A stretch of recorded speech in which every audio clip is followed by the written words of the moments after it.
ఈ ఫోక్ ఇండస్ట్రీలో అంటే నేను ముఖ్యంగా కొన్ని విన్నా అనమాట. సో ఫోక్ ఇండస్ట్రీలో కమిట్మెంట్స్ బాగా నడుస్తాయి. లేదు, నిజం చెప్పాలి ఏదన్నా. నిజమే చెప్తున్నా. నేను 1.5 year బ్యాక్ వచ్చాను. అప్పటి నుంచి ఇప్పటి వరకు ప్రొడ్యూసర్స్తో నాకు ట్రీటింగ్ బాగానే ఉంది. డైరెక్టర్స్ కానీ కొరియోగ్రాఫర్స్ ప్రతి ఒక్కరితో జర్నీ బాగుంది. ఈవెన్ చాలా జోవియల్గా ఉంటుంది. నేను లైక్ లాస్ట్ టైం ఇంటర్వ్యూలో అదే చెప్పా, ఇప్పుడు అదే చెప్తున్నా. నా సొంత ఇంటికి వచ్చినట్టు, అంటే సొంత ఊరికి వచ్చినట్టు ఫీల్ అవుతా ఆ సాంగ్స్ చేస్తూ ఉంటే. మన తెలంగాణ సాంగ్స్ అట్లనే వాళ్ళ బిహేవియర్ కూడా బాగుంటుంది. ఎక్కడ నాకు ఏం బ్యాడ్ అనిపించలే. ఎప్పుడు ఇండస్ట్రీకి వచ్చిన తర్వాత ఎప్పుడు అప్ అండ్ డౌన్స్ అంటే అబ్బా అని అనిపించే సందర్భాలు ఏదైనా మిమ్మల్ని ఇరిటేట్ చేయడం కానీ లేకపోతే ఇబ్బందులు పెట్టడం కానీ అలాంటి సందర్భాలు? వీళ్ళలో ఎవరైతే ఇరిటేట్ ఏమి ఉండదు, కాకపోతే కొన్ని టైమ్స్ కాల్స్కి రెస్పాండ్ అవ్వరు. వచ్చి బస్ స్టాండ్లో ఉంటే అట్లా కొన్ని ఇబ్బందులు ఉంటాయి. కాల్స్కి రెస్పాండ్ అవ్వరు. ఒక్కరిమే ఉంటాం కదా బస్ స్టాండ్లో. మళ్ళీ షూట్ అయిపోయాక మోస్ట్లీ కొంతమంది ప్రొడ్యూసర్స్తో ఇబ్బందులు ఏముంటాయంటే షూట్ అయిపోయాక పట్టించుకోరండి. అది ఇంకా వాళ్ళ ప్రాజెక్ట్ కోసమే కదా అక్కడి వరకు వచ్చింది. వదిలేసి వెళ్ళిపోతారు లేడీస్ అని కూడా చూడకుండా. అది కొంచెం బాధగా అనిపిస్తుంది. రూమ్ దగ్గర డ్రాప్ చేసేస్తారు. ఆ రూమ్ కీస్ అవన్నీ మేమే వాళ్ళకి హ్యాండ్ ఓవర్ చేసేసి మా అంతటి మేమే బస్ స్టాండ్కి వెళ్ళి అవన్నీ కొంచెం ఇబ్బంది అనిపిస్తుంది. ఓకే, కొంతమంది బాగా చూసుకుంటారు, కొంతమంది దగ్గర ఇబ్బంది ఉంటుంది. అంటే ముఖ్యంగా మీరు ఇబ్బంది పడ్డ సందర్భాలు ఇవే నేను ఇబ్బంది పడినాయి. కాల్స్కి రెస్పాండ్ అవ్వకపోవడం, షూట్ అయిపోయినాక పట్టించుకోకపోవడం కొంతమంది దగ్గర.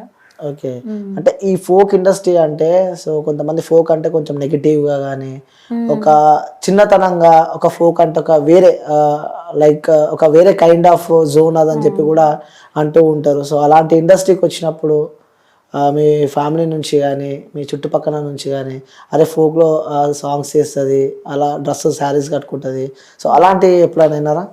అంటే శారీస్ కట్టుకుంటా అంటే లైక్ అది మంచి ఇంప్రెషన్ ఎవరికైనా, నా చుట్టూ ఉన్న వాళ్ళకి. ఫోక్ సాంగ్స్ చేస్తుందంటే మళ్ళీ మంచి ఫ్యామిలీ టైప్, ఇట్లా మంచి రూట్ ఎంచుకుంది ఇట్లా ఆలోచిస్తారు. కొంతమంది ఏంటంటే చిన్నతనంగా కూడా చూస్తారు. అంటే శారీస్ కట్టుకుంటుంది, ఫోక్ అంటే మన తెలంగాణ సాంగ్స్ హోమ్లీగా ఉంటాయి, ఈ అమ్మాయి కూడా మంచి. కొంతమంది పాటలు అంటే సాంగ్స్ చేసే వాళ్ళని ఒక విధంగా, మూవీస్ చేసే వాళ్ళని ఒక విధంగా. నన్ను పొగిడేటోళ్ళని మంచి అని నేను అనట్లే, వాళ్ళు కూడా మూవీస్ చేసే వాళ్ళని రాంగ్ థింక్ చేస్తారు. అట్లా థింక్ చేయొద్దు. ఏ ఫీల్డ్ అయినా మన బిహేవియర్ని బట్టి ఉంటుంది. అండ్ కొంతమంది ఎట్లా అంటే ఫోక్ అంటే చిన్నతనంగా చూస్తారు, ఫోక్ ఆర్టిస్టా అన్నట్టు. నేను అస్సలు బేర్ చేయను. నేను దాన్ని ఇప్పుడు నేను ఏదైనా ఆఫీస్కి వెళ్ళినా, ఏదైనా మూవీ ఆఫీస్ కొంచెం పెద్ద తరహాకి వెళ్ళినా కానీ నా ముందు సరే నేను వెళ్ళాక నా గురించి చిన్నతనం చేసి మాట్లాడుకొని ఎట్లా చేసి మాట్లాడుకొని, నేను చేసేది ఇప్పుడు ఫోక్ కాబట్టి నేను చాలా దానికి రెస్పెక్ట్ ఇస్తాను. నా ముందు దాన్ని ఎవరైనా చిన్నతనంగా మాట్లాడితే ఫోక్ గురించి నేను అస్సలు టాలరేట్ చేయను. వాళ్ళు ఇక ఎంతటి మనుషులైనా కానీ వాళ్ళతో నాకు తర్వాత యూజ్ ఉండని యూజ్ ఉండకపోని ఆ నిమిషం అయితే నా నోటుకొచ్చింది అనేసి వస్తాను. ఓకే, అంటే ఏ మాటలు అంటారు ఒకసారి?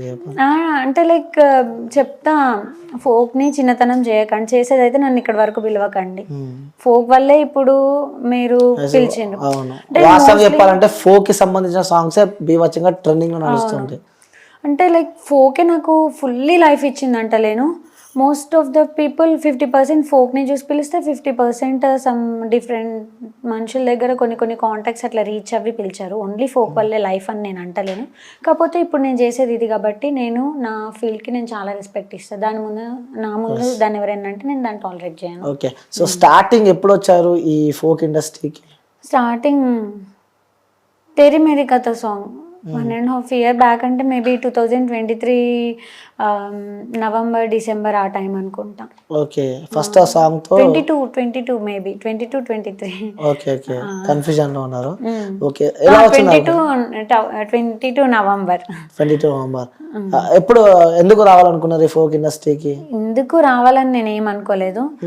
మూవీ ఆడిషన్స్ ఇస్తూ ఉంటే యూట్యూబ్ ఇన్ హౌస్కి అడిగారు. తేరీ మేరీ కథ ప్రొడ్యూసర్ వల్లి సార్ ఇన్ హౌస్కి అడిగారు. 2-3-4 షార్ట్ ఫిల్మ్స్ కూడా చేసాము. చేశాక ఫస్ట్ నేను రావడమే చేసింది షార్ట్ ఫిల్మ్స్ హైదరాబాద్ వచ్చాక. అది మా వల్లి సార్ ఛానల్లోనే ఇన్ హౌస్ అని చెప్పాను కదా, నన్ను హీరోని ఇంకా మొత్తం టీం అందరినీ ఇన్ హౌస్కి మాట్లాడారు. మేము కొన్ని షూట్ చేసాము. కాకపోతే ఫోక్ ఫీల్డ్లోకి వెళ్తే మేబీ ఇంకొంచెం బాగుంటుంది అనుకున్నారు. సో రామ్ లక్ష్మణ్ సార్ వాళ్ళు వల్లి సార్కి ఫ్రెండ్స్, వాళ్ళు ఇంకా మాట్లాడి ప్లాన్ చేశారు ఇదంతా. షూట్ స్టార్ట్ చేసాం. సో తేరీ మేరీ కథ నుంచి నా జర్నీ స్టార్ట్ అవ్వింది. ఓకే, అక్కడ నుంచి జర్నీ స్టార్ట్ అయింది. సో ఇక్కడ మీ ప్రాపర్ ఎక్కడ? భద్రాద్రి కొత్తగూడెం.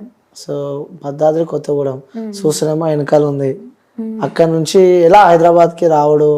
అక్కడ నుంచి ఎలా అంటే మా ఇంటి దగ్గర సోను అని మాకు తెలిసిన అక్క, నేను చిన్నప్పటి నుంచి అన్నిట్లో పార్టిసిపేట్ చేసేది, చూస్తూనే ఉంటుంది ఎక్కడైనా కానీ కల్చరల్ యాక్టివిటీస్లో. తను వాట్సాప్ గ్రూప్స్ కొన్ని ఉంటాయి కదా, కొన్ని మూవీ గ్రూప్స్, అవి యూట్యూబ్ గ్రూప్స్, వాటిలో జాయిన్ చేశారు. అక్కడ నుంచి నాకు ఆడిషన్స్ కాల్స్ వస్తూ ఉంటే హైదరాబాద్ వచ్చి వెళ్ళేదాన్ని. వచ్చి నాతో పాటు మా మమ్మీ డాడీ వాళ్ళు వచ్చేటోళ్ళు. డాడీ ఇంకా ఆ రోజు లీవ్ పెట్టేసుకునేటోళ్ళు. Daddy Singareni employee. డాడీ ఆ రోజు లీవ్ పెట్టేసుకొని నాతో ఆడిషన్కి, మోస్ట్లీ నేను బాగా తలుచుకొని బాధపడేది ఏంటంటే టైంపాస్ ఆడిషన్స్కి నా టైం ఇంకా అప్పుడు వేస్ట్ చేసుకునేది ఏం లేదు. నేను అప్పుడు 9th క్లాస్ 10th క్లాస్.